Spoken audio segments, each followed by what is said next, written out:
Welcome to another episode of the Carolyn Glick Middle East News Hour. And for a wonderful treat, we again have our esteemed partner in crime, Gadi Taub, joining us today after a long absence. Hey, Gadi, how you doing? Good to have you back. I'm good. It's good to be back.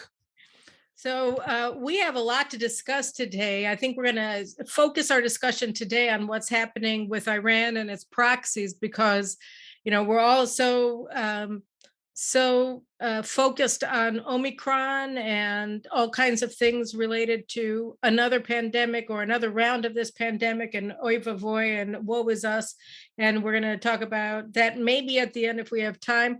But because people have been so transfixed by Omicron or by Corona for the past 2 years, a lot of things that should have been the main focus of leaders in Israel, in the United States, and in Europe and in other countries have sort of fallen by the wayside.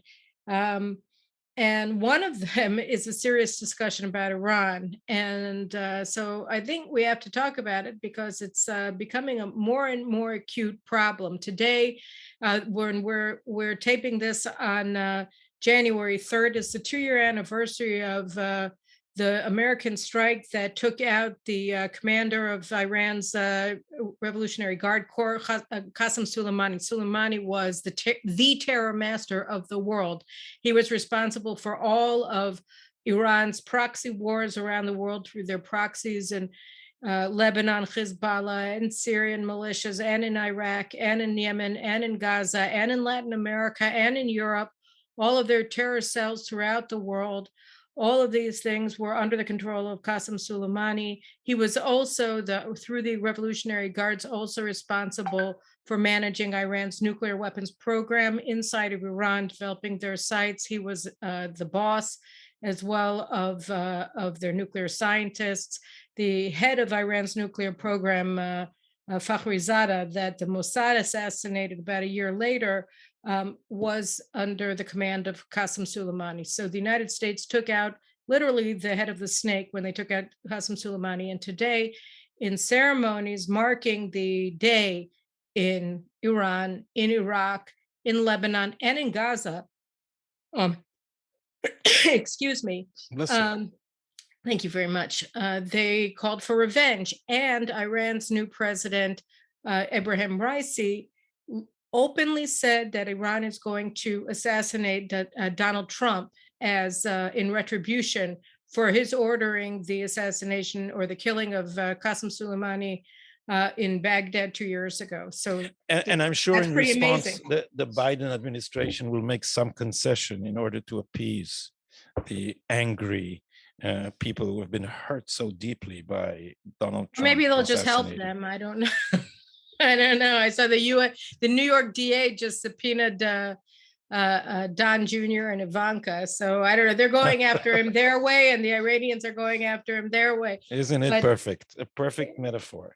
Yeah, but no, the Biden administration, I guess they're trying to, you know, their response to Iran's threats to kill a former U.S. president, are to renew the nuclear talks in Vienna. They also started up again today. And according to news reports from U.S. sources inside of the negotiations, the Americans are hell-bent on reaching an agreement, and they're sure they're going to get there either this week or next week or in the next couple of weeks, which is pretty amazing. And so that's what's happening. And they don't care really whether it's a full agreement or whether it's a partial agreement, which means that the United States wants to cancel all of the sanctions that Donald Trump placed on the Iranians. They want to cancel them all or almost all of them. And in exchange, Iran will basically do nothing. Caroline, I dabble in screenwriting. So this is almost perfect for writing like a drama, because it's a perfect misunderstanding or a comedy on the Iranians have got it just right. And if you try to set it dramatically, you have one party thinking repeatedly that in order to gain favor, it should appease the bully, and the bully reading this every time rightly as weakness. And every time the Americans make a concession, the Iranian response is further demands, and they're even humiliating them. They're making humiliating demand, because the drama, as it is seen from their perspective, is they're going to completely break the other side. They're going to turn them into, is there a good English word for smartut? Yeah, they're like a dish rag. A dish rag. They're turning them into a dish rag, because and the dynamic is just exacerbating itself, because all those Rob Malleys who come from think tanks where they are specializing at conflict resolutions, because they think that and this is a very American thing to think, that between every two positions there must be a middle. There was an incredible British Spectator article that came out this week, where they described the fiasco, which is the nuclear talks in Vienna, and they characterized they interviewed a number of people who are involved with the negotiations, presumably from Europe, and one of them they've all referred to Malley as the most dovish official we've ever seen. One person said that he bent over backward so far that he speaks to Tehran from between his knees.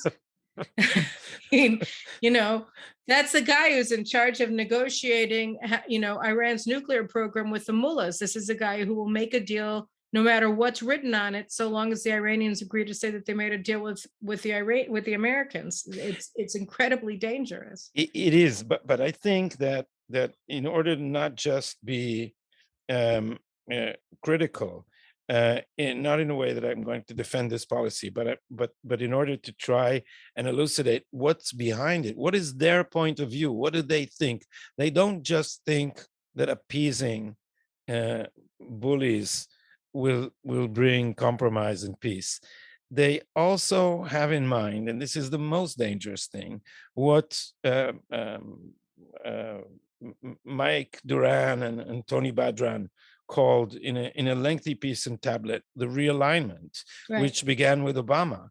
The idea being that Iran is going to turn into the cornerstone of Middle East order, under the assumption that if you give them a stake in the game, they will moderate, because all this radical talk is just so much hot air. They have no means of understanding what real religious fanaticism is and what it means, and they have no respect for that.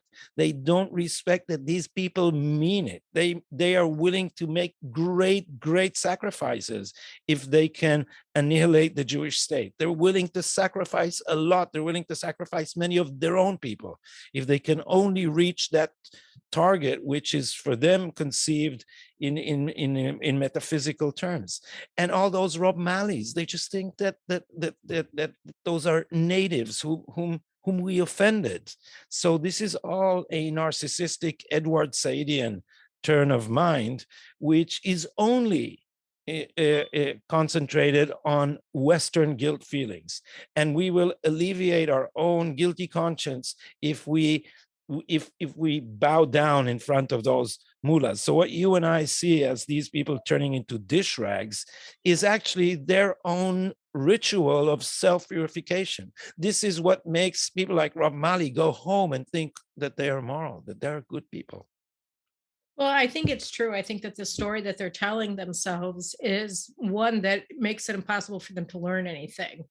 And it's interesting Exactly. because in the past couple of days, maybe over the past week, in addition to the Spectator, there have been a couple of other significant articles that have come out about the talks in Iran. And I think the most significant one was a 5,000 word article. I wrote about it in my latest article in Newsweek that came out last week by Robin Wright.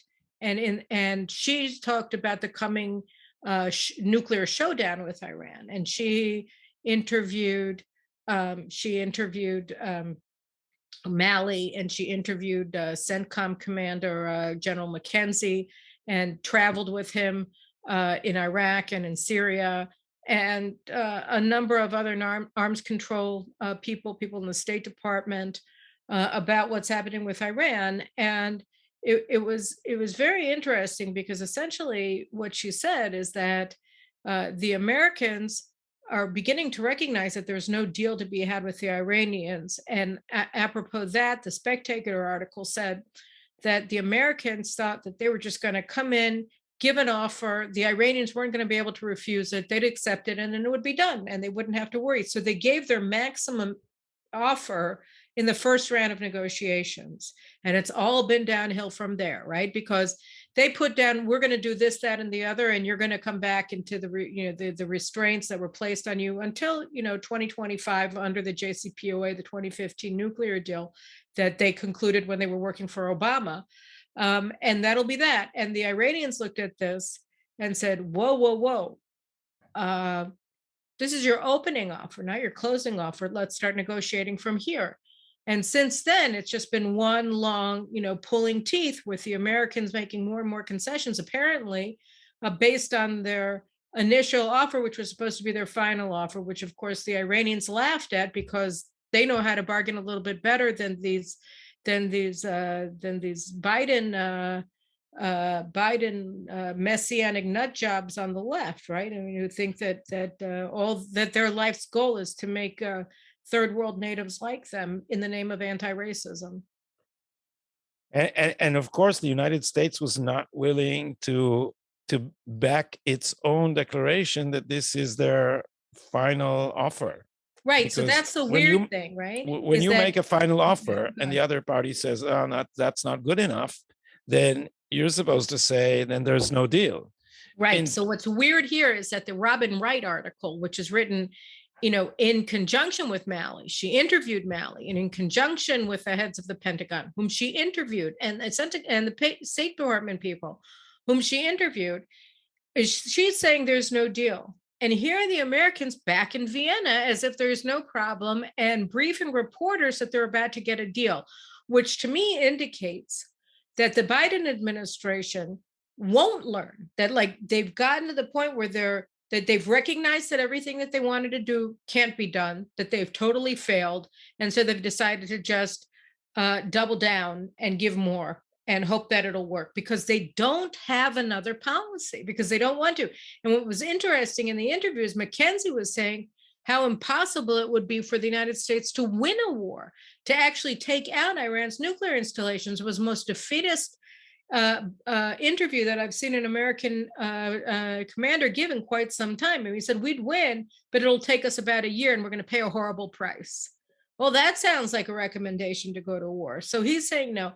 And what I said in my Newsweek article was, look, there's one option that hasn't failed, and that's sabotage. That Israel, I posted Robin Wright's article on my Twitter account, and I had the weirdest response ever. All I said was, from this thing, it says, from her article, basically, it would appear that there are only two options. Either the Iranian regime is going to come down or you're going to have a nuclear war. I mean, that's the upshot of what she was saying. And it was a very sort of, it's not a blasé statement to make, but it was just sort of, I wasn't trying to get into a fight with anybody. I got over 1,000 retweets that were all quotes attacking me as a warmonger and saying that anybody who doesn't want Iran to get a bomb is a warmonger, and a lot of it was anti-Semitic, and it was all saying that essentially, just as they didn't find any chemical weapons in Iraq, we've been hearing this story for the past 20 years. And that was one of the themes that kept returning over and over and over again. So I'm not sure whether I was being attacked by bots or whether this is like this cultic thing on both sides of the edges of both sides of the spectrum, on the isolationist right and on the isolationist left, because I was attacked by both sides. And I've never had this kind of response to anything. So they're either bots or somehow or another this just got around to all of these circles at once.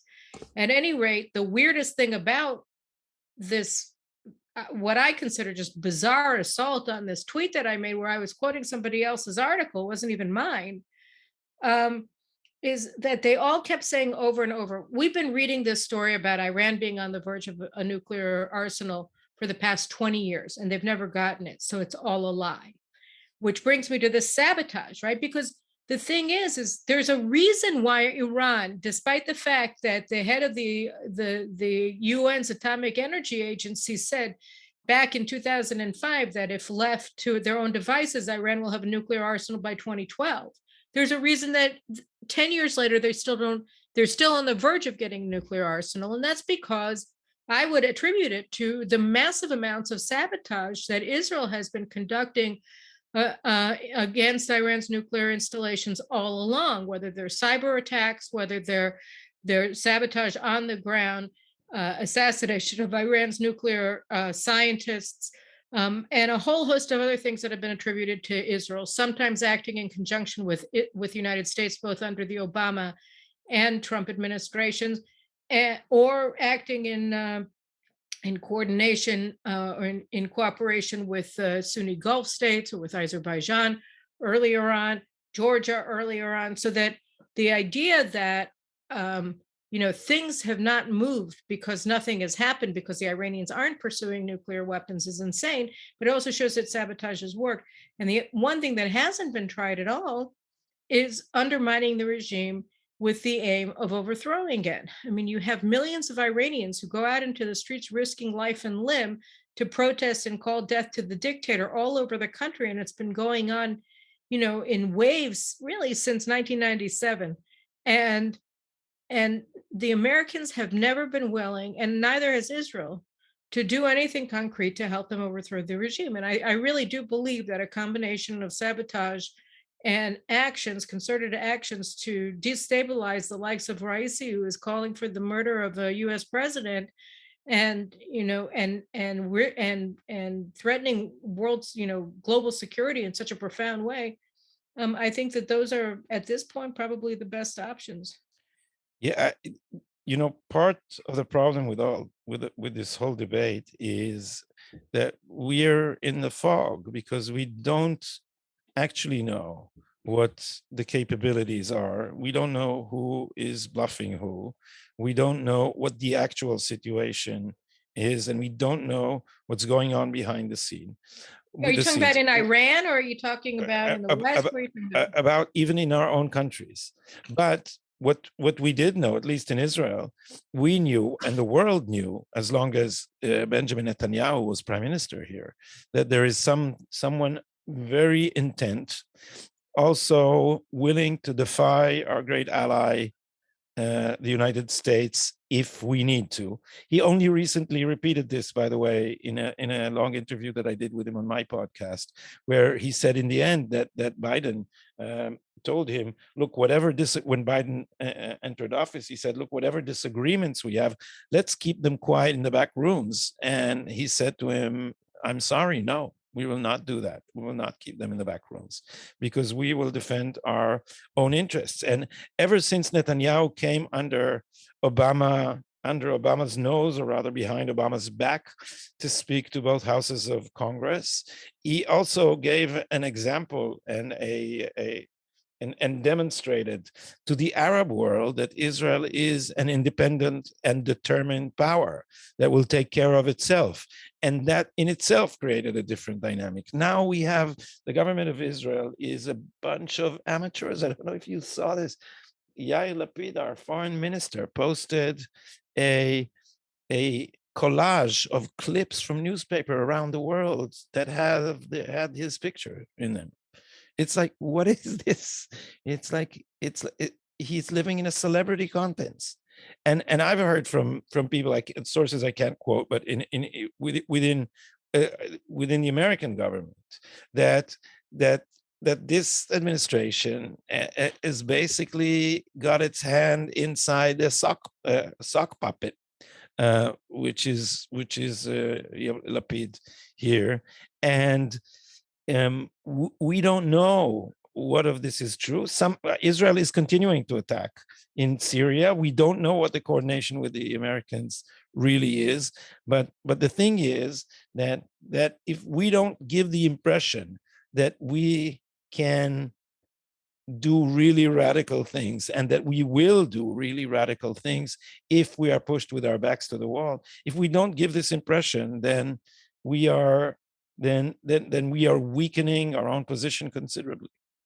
I agree with you, and it's worse than that, right? Because in Israel, there have been senior ministers, the defense minister, Yair Lapid, Naftali Bennett, and their advisors weighing in on the question of whether or not Israel even has a military option in relation to Iran's nuclear sites, um, which is crazy, right? I mean, they're saying we don't have the capacity; we have to build the capacity, and then the Americans say, "Oh, well, we'll give you two refuelers in 2026."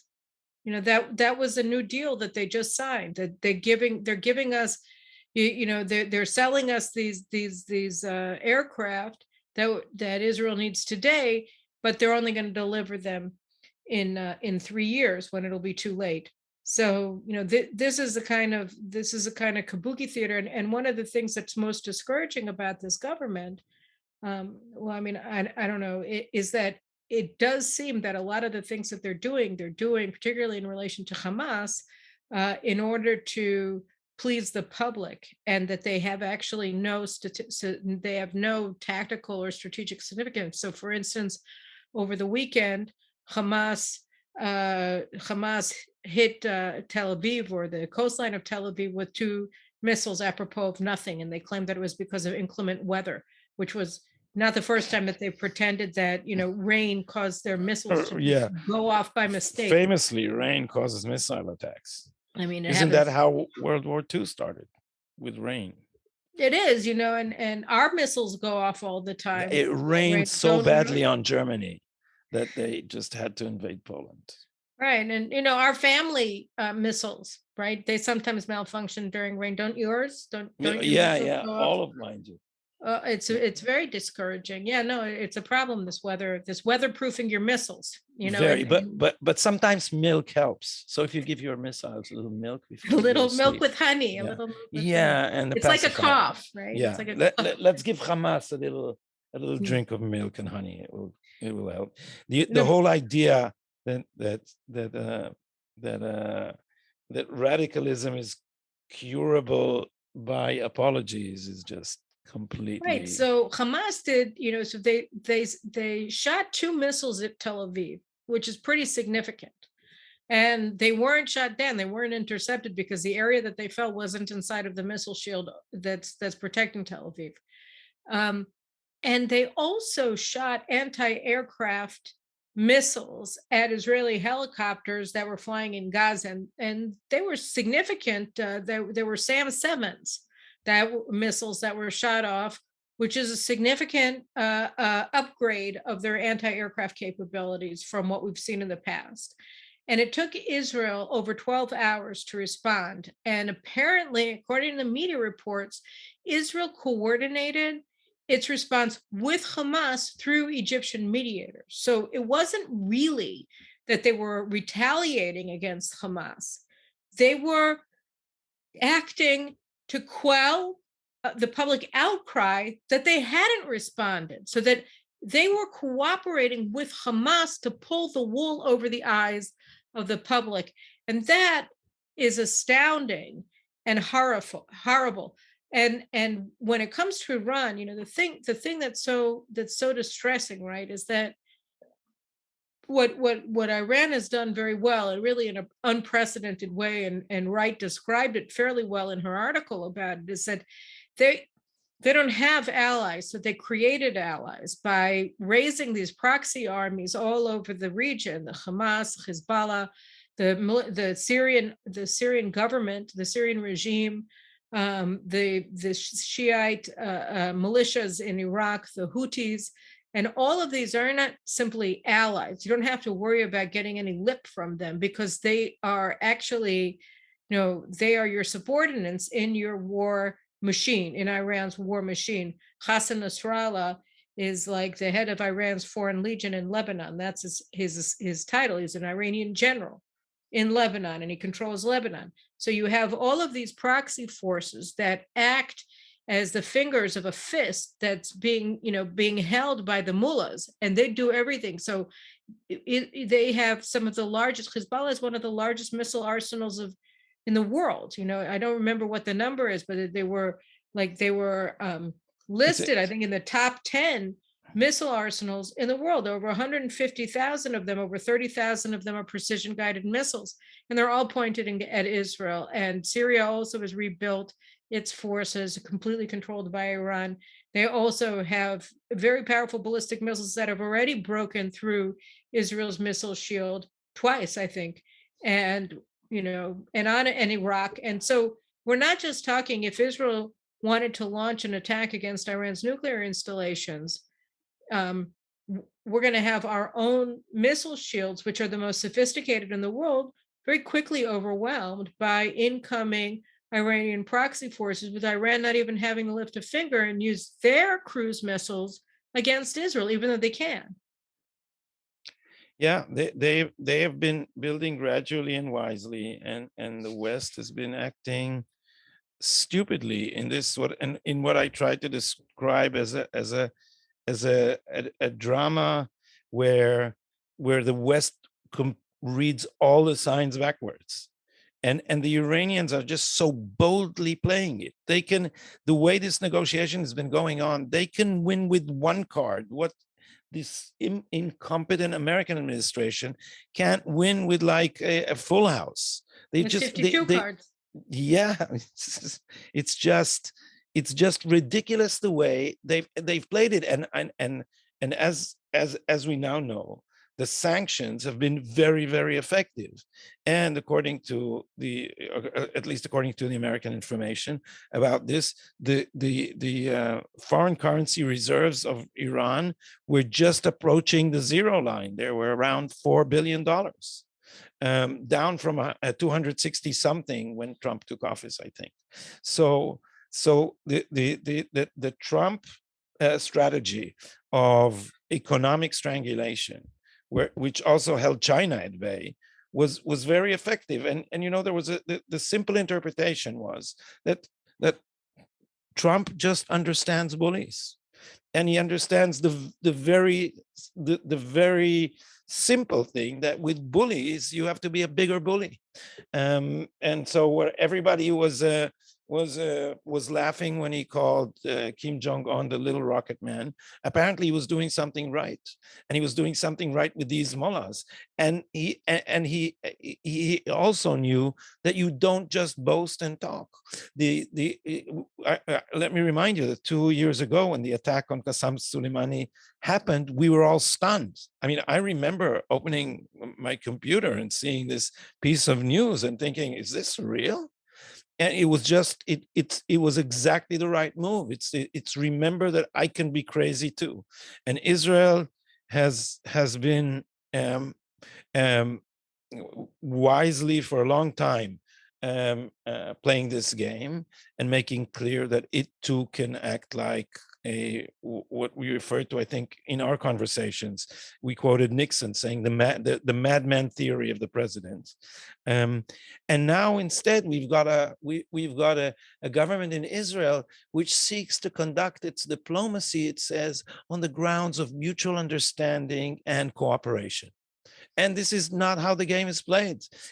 If you want an agreement for everything, or as they called it here, I don't know if it's true. We don't know. Again, we don't know what's going on in back rooms. But if indeed they said that they had an agreement with the Americans to not surprise them, then they gave away all their cards. Then they have no policy of deterrence. If you're not going to surprise an American administration that is acting in direct opposition to your interests, then you've surrendered in advance. Then you are towards America what Rob Malley is towards the mullahs, and we're just down the domino line. I mean, it's sort of this question that comes up almost necessarily when you look at the American handling of Iran. I think that there are aspects of Trump's policies that would be reasonable to criticize, and one of them is his very go slow approach to the sanctions, that he placed them gradually, that he refused to respond to the downing of the US drone, that he didn't have a sense of urgency that all of this had to be done lest the Democrats take over because they're going to give the Iranians nukes, even though he knew that was true, so that that there was no plan to just kind of, you know, clear the deck within 4 years. And part of it was because his presidency was undermined for 2 years by the Russia probe and the Yeah. impeachments. And so by the time that he was able to take control of his foreign policy in a significant way, he was already towards the end of 2019. And so I think, that's the main reason. But the fact is that, there was a lack of a sense of urgency. And also, in things like not providing Israel with the means to be able to take care of this threat on its own. And Israel was also not aggressive Yeah, you're enough right. in going after, for instance, Iran's missile stores in Lebanon. I mean, when you have 30,000 precision guided weapons, according to reports, that are, missiles that are pointed at every strategic site in your country, that's an unacceptable risk and you should take it out. So I think that a lot of good things were done, but I think that overall, um, even when you had a sense of urgency, there wasn't a sense of, okay, now is the time before it's too late to start taking the kinds of drastic actions that you need to take, because you don't know how long you're going to be in power. You don't know how long that people are going to be in power you can trust. And obviously with Trump, he also incredible amounts of subversion that he had to deal with. It wasn't just the Russia probe. I don't know whether we spoke about it in the past, but Yahoo News came out with this unbelievable article at the end of November that was talking about how the CIA and the Pentagon scuttled direct orders from the National Security Council from Trump, were over 200 pages of plans to destabilize the Iranian regime that came out already in 2018. And this was a guidance to the Pentagon and the CIA to take action to undermine the stability of the Iranian regime.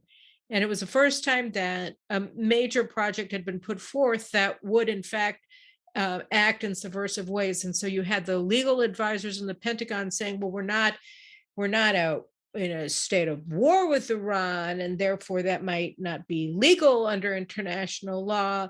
And so they were slow rolling it in the Pentagon. And this is all at Chairman of the Joint Chiefs of Staff, Mark Milley's direction. He didn't want to do any of this. Gina Haspel, the head of the director of the CIA, did not want to take any of these actions. So that the American national security bureaucracy was saying, we're not interested in doing anything that's going to destabilize this regime, because we think that there are moderates in this regime that we can do business with, like President Rouhani, who was he was actually overseeing the production of advanced centrifuges that are now spinning uranium to enrichment levels of 60 and perhaps even 90.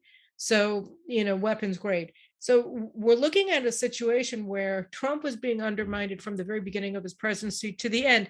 And in fact, they only presented Trump, according to this Yahoo News report, with options, with actual plans that the Pentagon had put together after he had lost the election. So it was clear to him that he wasn't going to be able to do any of the things that he had ordered 2 years earlier. So, you have a lot of that kind of subversion, but, and Trump even said at a certain point to Netanyahu, look, I'm not going to be able to take any action against Iran beyond sanctions, so you're going to have to do it. Well, okay. So then why didn't Israel already get that right and start going after the missiles in Lebanon? Instead of just going after missile shipments in Syria. Israel is afraid. And now there's a new article that came out today, which was a summary of an interview that the Hamas leader, Ismail Haniyeh, I think, or is it Khalid Mash? No, Ismail Haniyeh. Yeah, it was in, yeah. Gave to Al Jazeera, where he was explaining Hamas's consistent upgrades of its strategic capabilities, from very simple crude mortars and suicide bombings to today what they're able to do, which is launch missile attacks over most of Israeli territory and also subvert Israel domestically by inciting and guiding the violence of Israeli Arabs against their Israeli Jewish neighbors in mixed Arab and Jewish cities, so that they've really gained a capacity that's rather decisive towards Israel. Their missiles are able to overwhelm or almost overwhelm Israel's missile defenses coming from Gaza. So all of these things he said that they were doing, they used the pauses between rounds of fighting in order to develop new capabilities, whether it's subterranean tunnels, whether it's longer guided missiles, building, and expanding their missile cooperation with Iran, developing their domestic missile capabilities, and so on and so forth. And all of this time, Israel was saying, "Well, see, they're not shooting missiles at them. See, we're deterring them." Well, they weren't being deterred. They were continuing to build. They were continuing to strengthen themselves. They were using all of these respites between their rounds of fighting, all of which they've initiated, to extend their reach, to expand their capabilities, to cause massive damage to Israel. And so, there's a lot of problems with what has been going on in recent years, and there are a lot of reasons for that. And I think that if we want to talk about that, I think we have to look at what's happening both in the United States and Israel domestically, that has really tied the hands behind the back of leaders who actually want to take action against external threats, against Iran in particular, and also against Hezbollah and against against Hamas in a decisive way. So uh, focusing also on what the possibilities are, what would the policy, Israel's policy and American policy would be if it was up to you? Well, I mean, I think we have to destabilize the regime. I think that Israel can do a lot as well. I mean, we see the incredible domestic repression in Iran, but we say very little about it. I mean, Netanyahu was doing fantastic work when he was making these videos in Iran, in Iranian, in Persian, and he was putting them online. It's supporting the Iranian people when they were on the streets demonstrating against the regime. When he said that if there's another regime, Israel will be able to help Iran solve its water crisis with all of the water technologies that Israel has developed. So extending an arm and friendship, but also placing, Israel should be calling for placing sanctions on Iranian leaders for the human rights abuses of the Iranian people, and being very much the champion, whether it's in Israel and more powerfully, obviously, in the United States, and they can do it in the Senate, they can do it in the Congress. You don't even have to have a majority to do it. Openly condemning Iran's human rights record towards its own people, that destabilizes the regime because it makes the Iranian people recognize that people on the outside support them. And there's another thing that the Americans can do more easily than Israel can, because we don't have a GPS system. We use the Americans one, but the Americans can provide internet access to the Iranian people so that they can communicate with one another without being blocked by the regime. The regime is constantly blocking access to the internet to the public in order to stomp out and root out anti-regime protesters and activism. So, America, this has been a constant request from Iranian opposition leaders, is for the United States to help them to use the internet without being impeded by the regime. That would have a dramatic effect on the regime's ability to control the flow of information inside of Iran and out, and from inside Iran to outside Iran. I think that these are things that are very low cost. I mean, one of the things that Trump was fantastic at was doing moves that were incredibly low cost, like recognizing that Jerusalem is Israel's capital, or recognizing Israeli sovereignty over the Golan. He didn't have to move troops anywhere in the world. He didn't have to risk the lives of any American. He didn't have to pay any money. All he had to do was make a statement, and the strategic impact of that move was enormous, because it changed the whole way that people were thinking about the balance of power in the Middle East and what Israel's position in the regional power balance had become. And so, Trump was a genius at this, and or very bold at least in these kinds of things. And standing up for the Iranian people against the regime is one of those moves where there's no downside to it. And the other thing that the United States should be doing is they should end the negotiations in Vienna. I mean, they should just end them. They should not be conducting them. They should say, look, we wanted to do this, but this regime is threatening the life of a US president, and they're calling for the annihilation of Israel and for the United States. And we're just, we just can't abide by it any longer, and we're leaving.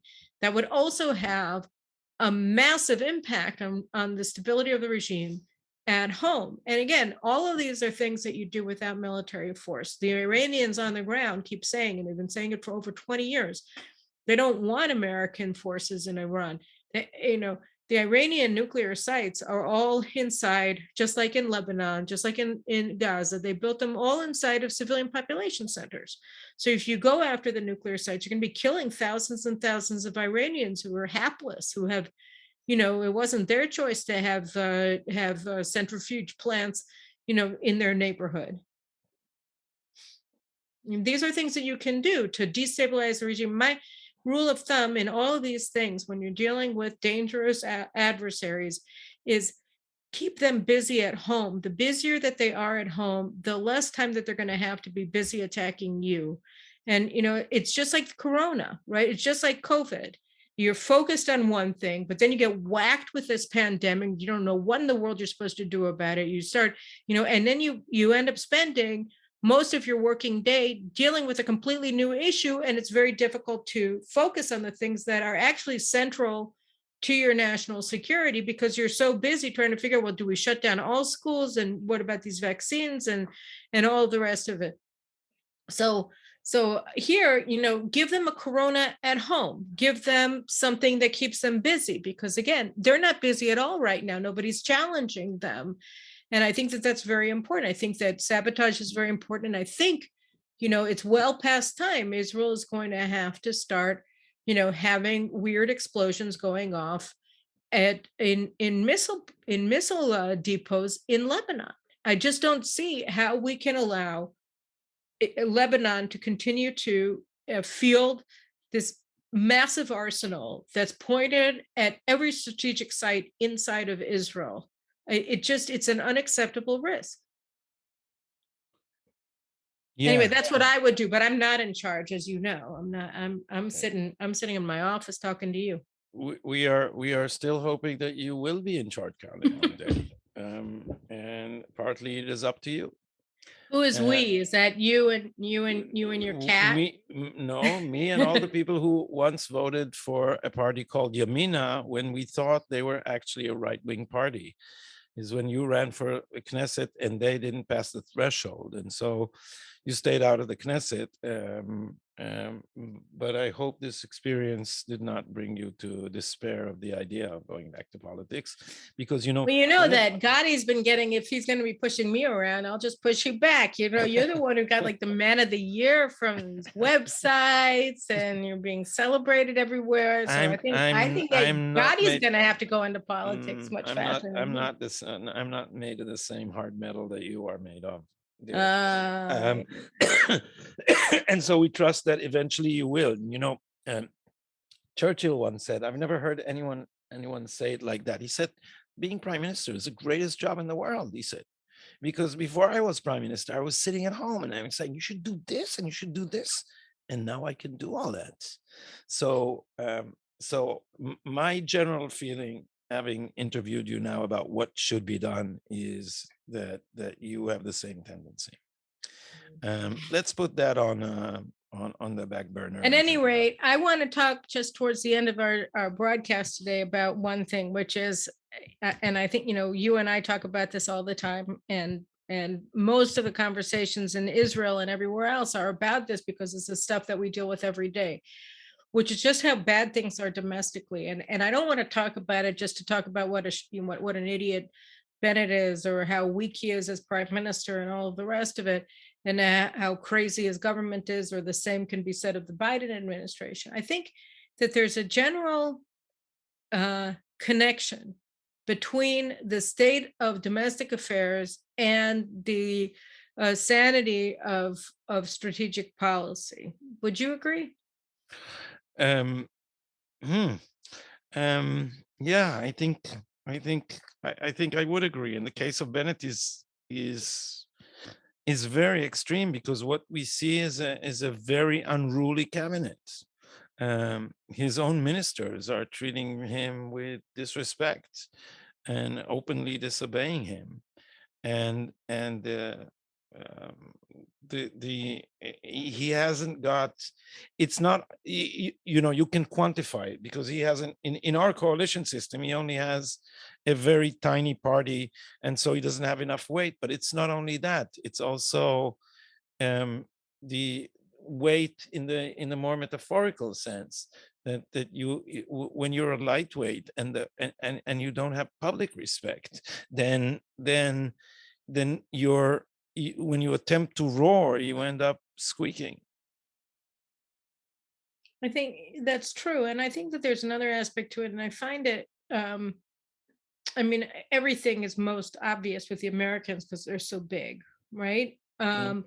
But when you look at the wokeism in the United States and you look at how it's permeating inside of the general staff of the army and the highest echelons of the U.S. military forces, that they're pushing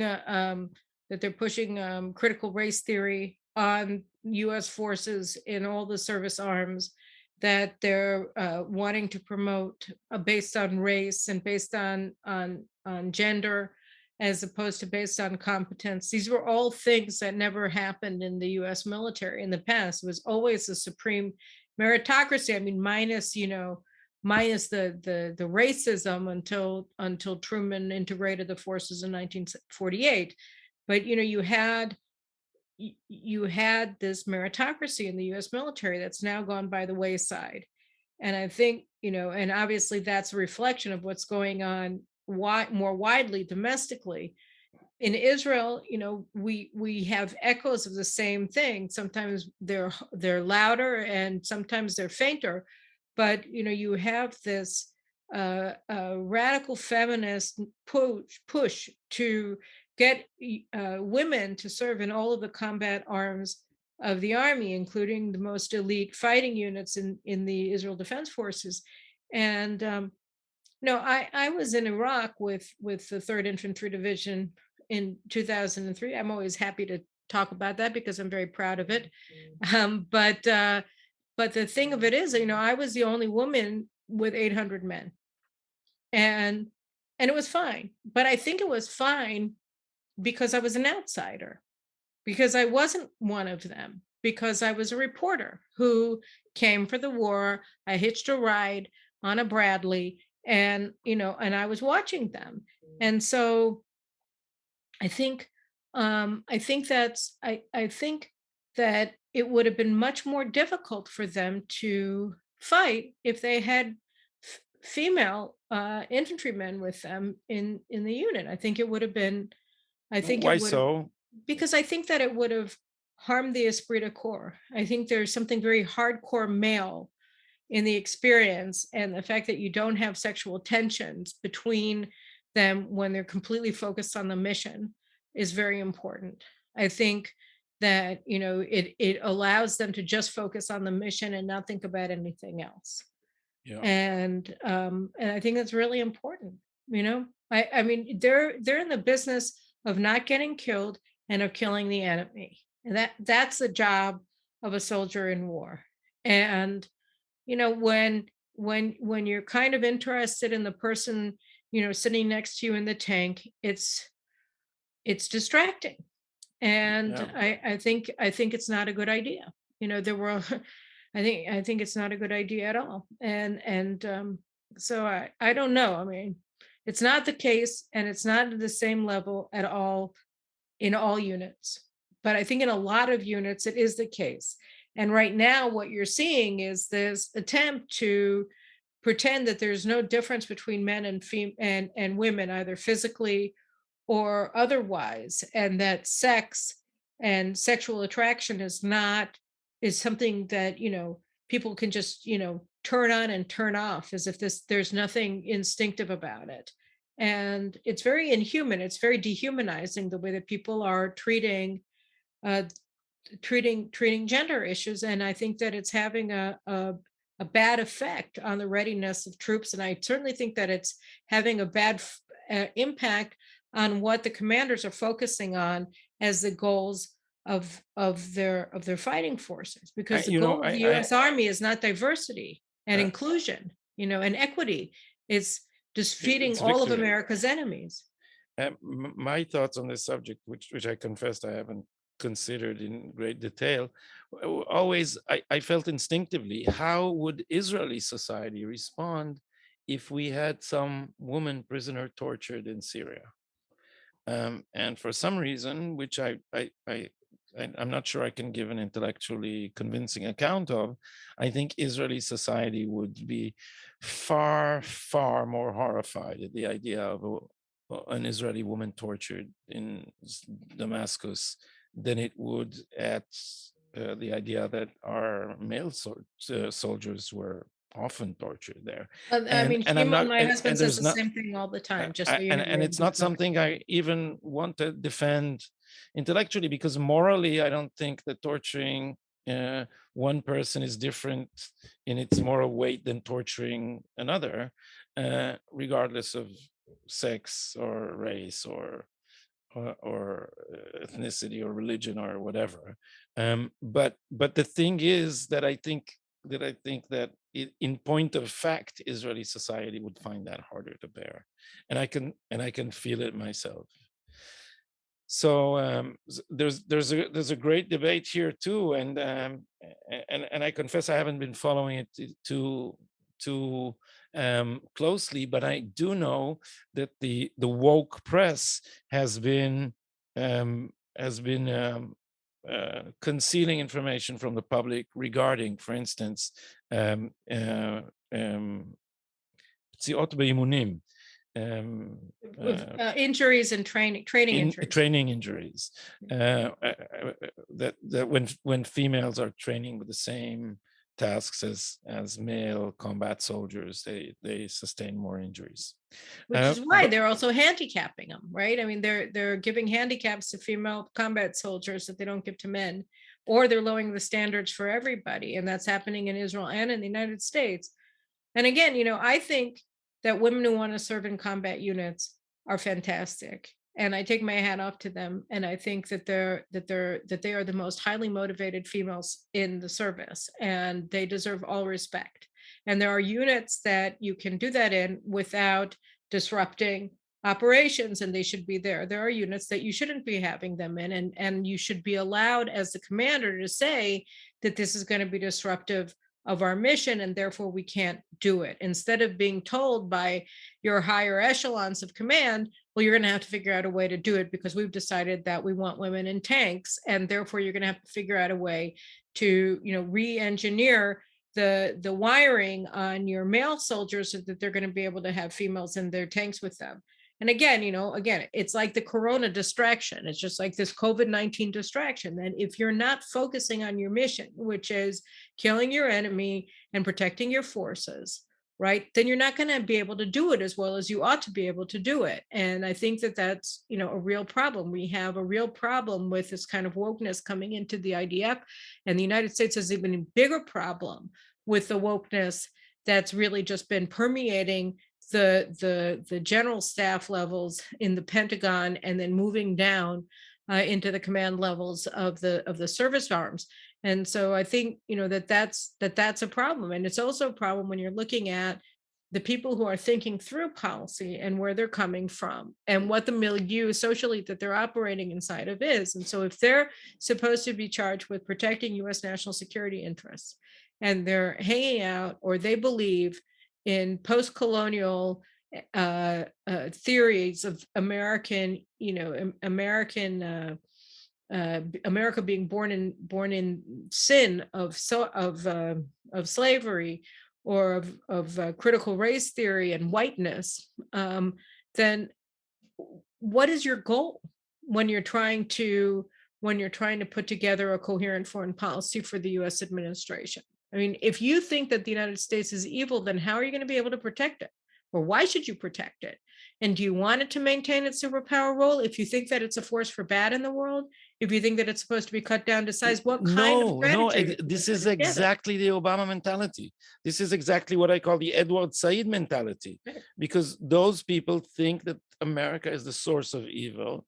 This is something the whole Vietnam generation has turned into a public ritual of self-flagellation, and they actually really do think people and it's amazing that someone with an education like Obama should actually seriously think so, that Iran is somehow going to be a more benign source of order than the monstrous imperialist arrogant United States. Well, I mean, that's the thing. If you don't like the United States, or in Israel, if you're a leftist who thinks that Israel, that there is some sort of a moral quandary about whether the Jews have a right to a state in their homeland or not, and whether that's reasonable or whether it's unreasonable. And Israeli leftists are at best conflicted over Israel's right to exist. And many of them are not at all conflicted. They don't like it as a Jewish state. They want it to be something else. Then how are you going to put together a coherent national security policy? It's very difficult. And so, I think what we're seeing with the United States is that I think, here is Robin Wright. She just interviewed Malley, and she comes to the conclusion that there's no deal to be had with the Iranians. The commander of Central Command tells her, well, our military options really suck, and yeah, we could do it, but it'll just be terrible, and we really, it would be bad. She has a State Department person saying that sanctions have they've fizzled out. They're a spent force. They're not worthwhile anymore. There's nothing to do with sanctions. There's nothing to be done. So she comes away with this thing saying, well, look, Iran's going to get a bomb, and then we're going to have to figure out what we're going to do about it, because apparently there's nothing that we can do. Negotiations have failed. There is no good military option. Sanctions aren't an option, and nobody wants to talk about overthrowing the regime because the American administration likes the regime, because they think that they should be allowed to exist, and that America's evil because it brought down the Mossadegh regime in the 1950s and the CIA coup. We can't have that happen again.